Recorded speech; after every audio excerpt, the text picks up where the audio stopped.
DJ Vepa Serdar'ın durması. Saymanan.com Hıdırlayan Çekken kederdim men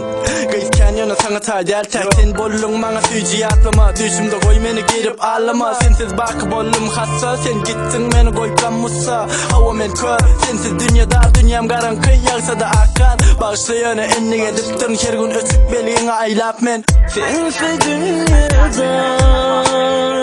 Bağ talkadı dakmak ardığım dine sen bolmalı dine açar bağıtımın tersine bollum Bugün yaz sana ben olsa yalnız bollum zar sana Sen yatlamam olup kalan ömrüme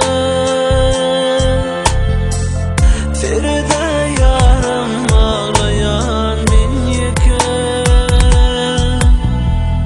Oylanay düşünay da menin halama Sakının taşlaf ettin için beni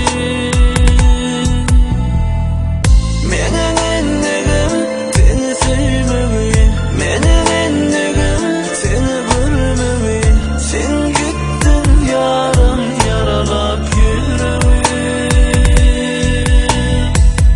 Menin endigim seni sevmemeyi Menin endigim seni görmemeyi Dolun sana karış yarın min sana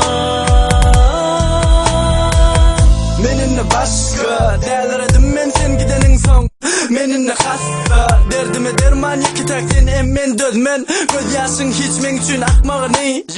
Sen dözdün ağlanda gitmedi pelirip taşlamağı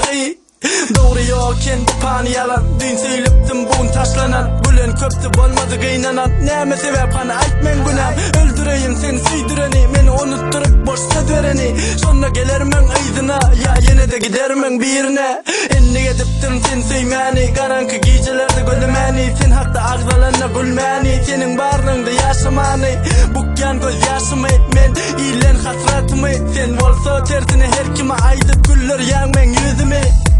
Menin endigim seni sevmemeyi Menin endigim seni görmemeyi Sen gittin yarım yaralap yüreğimi